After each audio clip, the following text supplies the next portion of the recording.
আসসালামু আলাইকুম রহমতুল্লাহি ওবারাকাতু। আজকের এই দোয়া কবুলের গল্পটির নাম দিয়েছি তাহাজ্জুদের মাধ্যমে জীবনের সব কিছু চাওয়া পাওয়া। তো চলুন গল্পটি শুরু করা যাক। প্রথমে তিনি আমাদেরকে সালাম দিয়েছেন, আসসালামু আলাইকুম ভাইয়া। ওয়ালাইকুম আসসালাম ও রহমতুল্লাহ। তারপর তিনি লিখছেন, আমি গত 1 বছর ধরে চরম খারাপ সময়ের মধ্যে যখন ছিলাম, তখন এই দোয়া কবুলের ভিডিওগুলো দেখা শুরু করি। 2023 সালে আমি ছিলাম ইউনিভার্সিটি অ্যাডমিশন ক্যান্ডিডেট। আমার স্বপ্ন ছিল পাবলিক ইউনিভার্সিটির স্টুডেন্ট হওয়া, কিন্তু আমি চেষ্টা করেও সব হতে পারিনি। তখন এর পিছনে অবশ্য কারণ ছিল, প্রথমত পরিবারের উপর দিয়ে অনেক বিপদ যাচ্ছিল, তাছাড়াও বিভিন্নভাবে মানসিক অশান্তিতে ছিলাম আমি যখন চান্স পেলাম না, আমি সিদ্ধান্ত নিয়েছিলাম আমি আর দ্বিতীয়বার পরীক্ষা দিব না, ন্যাশনাল ইউনিভার্সিটিতে ভর্তি হয়ে যাব। হয়েছিল তেমন, কিন্তু আমি তখন অনেক মানসিকভাবে বাজে অবস্থায় ছিলাম। পারিবারিক হতাশা, নিজের পড়াশোনা, তারপর আমার কাছের কিছু মানুষ আমাকে ছেড়ে চলে যাওয়া। আমি বোঝাতে পারবো না আমি কী অবস্থায় ছিলাম। আমি আগেও নামাজ পড়তাম, কিন্তু তখন যেভাবে শুরু করলাম আগে কখনোই করিনি। শুধু নামাজ পড়তাম, আল্লাহর কাছে শান্তি চাইতাম। তারপর কেন জানি না আমার মধ্যে অনেক পরিবর্তন হওয়া শুরু হলো।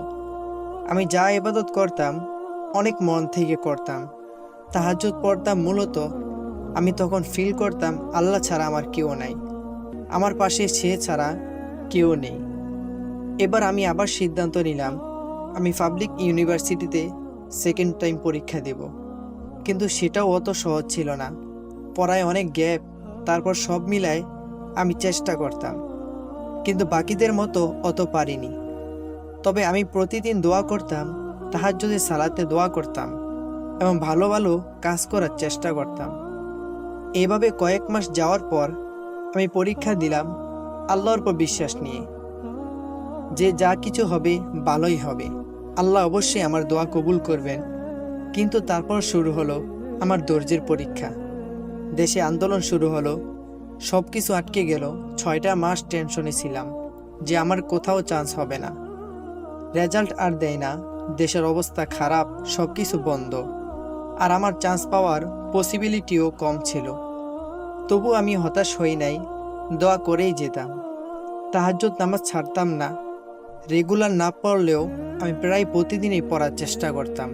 একটা সময় সত্যি ধরে নিয়েছিলাম যে আমি আর হয়তো পাবো না। তখন ঠিক করলাম টানা তাহাজ্জুদ পড়ব। রেজাল্ট 1 মাস আগে আমি টানা তাহাজ্জুদ পড়েছি, একটা দিনও বাদ দেইনি। অনেক চেয়েছি, অনেক কান্নাকাটি করেছি। তারপর যেটা হলো আলহামদুলিল্লাহ, আমি যেটা আশাও করিনি, আমি তো চান্স পেয়ে গেলাম। আর সবচাইতে মজার বিষয় হলো আমি যে সাবজেক্টটা চেয়েছি সেটাই পেয়েছি। এটা পাওয়ার মতো যোগ্যতা আমার নাই, আল্লাহ নিজের হাতে দিয়েছে বলে আমি বিশ্বাস করি। সবাই হাল ছেড়ে দিয়েছিল, তারা ভেবেছিল আমার কোথাও হবে না। আমার থেকে বেশি পড়েছে এমন কিছু বান্ধবী আমি যাদের ধরেই রেখেছিলাম তারা পাবেই, সেখানে তারা পেল না। আর আমি 2-3 মাস পড়েছি, তাও মানসিকভাবে সুস্থ না থাকায় আমি আমার বিশটুকু পড়ি নাই। এই সাবজেক্টের চান্স আমার আল্লাহ নিজের হাতে দিয়েছে, এটার যোগ্য আমি না। আলহামদুলিল্লাহ, আমার দোয়া 1 বছর লেগেছে কবুল হতে, কিন্তু 1 বছর আমি আল্লাহকে যে কাছ থেকে ফিল করেছি, এখন আমার চিন্তা হয়ে গেছে দুনিয়ার কোনো কিছু অসম্ভব না। শুধু আল্লাহ একবার হও বললেই সেটা হয়ে যাবে, আর আমি তো তার কাছে চাইবো। তাহলে আমার টেনশন কিসের? আমি নিয়ে ছাড়বো।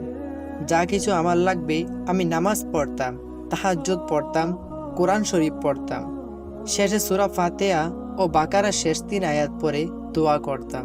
বৃষ্টির সময় দোয়া করতাম, দান করার চেষ্টা করতাম, অল্প কিছু হলেও দুরূদ শরীফ পড়তাম। এটা অনেক পাওয়ারফুল বলে আমি বিশ্বাস করি। এক কথায় আমি আল্লাহকে বেস্ট ফ্রেন্ড বানিয়ে নিয়েছি। যা কিছু হয় তাকেই বলি, তার কাছে কান্না করি, এতে আমার শান্তি লাগে। হয়তো লিখে অত বোঝানো যায় না, কিন্তু আমি 1 বছর যে পরিস্থিতি পার করেছি, অন্য কেউ হলে হয়তো আত্মহত্যার পথ বেছে নিত। কারণ আমার অনেকগুলো বিপদ একসাথে ছিল, আমি কোনোভাবেই বের হওয়ার পথ পাইনি। অবশেষে আল্লাহ আমার জীবন শান্তি ফিরিয়ে দিয়েছেন। আলহামদুলিল্লাহ, আমি খুব ধার্মিক না, তবে যতটুকু করি আমি অনেক মন থেকে করি। আমি বিশ্বাস করি আমি তার নিজের হাতের তৈরি, কখনো তার রহমত থেকে নিরাশ হব না।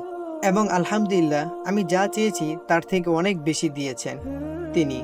যদিও অনেক অপেক্ষার পর দোয়ার মতো দোয়া করলে আল্লাহ কাউকেই ফিরিয়ে দেন না। আলহামদুলিল্লাহ ভাই, আমার আরও বেশ কিছু বড় বড় দোয়া আছে যেগুলো দুনিয়ার সবার কাছে অসম্ভব, কিন্তু আমি জানি আল্লাহর কাছে সব কিছু সম্ভব। এই বর্ষা নিয়ে আল্লাহর কাছে চেয়ে যাচ্ছি সব সময়। যেদিন কবুল হবে আমি আবারও এখানে শেয়ার করব ইনশাআল্লাহ। আমার জন্য দোয়া করবেন। আমার কথাগুলো হয়তো অনেক এলোমেলো, কিন্তু আমি যা পেয়েছি দোয়ার মাধ্যমে আমার পরিস্থিতি দ্বারাই একটা কথাই বলবো, এটা সত্যি, দোয়া আমাদের ভাগ্য পরিবর্তন করতে পারে। এমনকি ভাগ্যে না থাকলেও দিয়ে দেন। শুধু বান্দা যদি চাওয়ার মতো চেয়ে নিতে পারে। আমি সবাইকে একটা কথাই বলবো, প্রথমত দোয়া কবুল হবে এ বিশ্বাস রাখতে হবে। যদিও হতাশা আসবে, তারপরে আল্লাহর পর ভরসা রাখতে হবে এবং আল্লাহকে বেস্ট ফ্রেন্ডের মতো ভেবে নিতে হবে। তাকে কাছের বানাতে পারলে নিজের কোনো কিছুর আর অপূর্ণতা থাকবে না। সময় লাগলেও সেটা কবুল হবে। দেরিতে পাওয়া ভালো, দেরিতে পাইলে আল্লাহ আমাদের কল্পনার থেকেও আমাদের বেশি কিছু দিবে ইনশাআল্লাহ। কারণ আমরা যতই পাপ করি, যতই ভুল করি, আল্লাহ তাআলা আমাদের তা দিয়ে বিচার করেন না। আল্লাহ আমাদের অন্তরের তাকওয়া বিশ্বাস করার মাধ্যমেই আমাদের রহমত দেন। একবার ক্ষমা চাইলেই তিনি আমাদের যত ভুল ক্ষমা করে দেন। এই দোয়া কবুলের গল্পের মধ্যে থেকে আমরা একটা শিক্ষাই পাই, আর সেটা হচ্ছে ধৈর্য। বারবার ব্যর্থ হয়েও তিনি দোয়া করা থামেননি এবং আল্লাহর উপর কখনোই অবিশ্বাস করেননি বা আল্লাহর উপর থেকে ভরসা হারাননি। তিনি সর্বদাই আল্লাহর উপর ভরসা করেছেন এবং আল্লাহর কাছে বারবার দোয়া করেছেন। তাহাজ্জুদে সালাত আদায় করেছেন, বিভিন্ন ধরনের আমল করেছেন।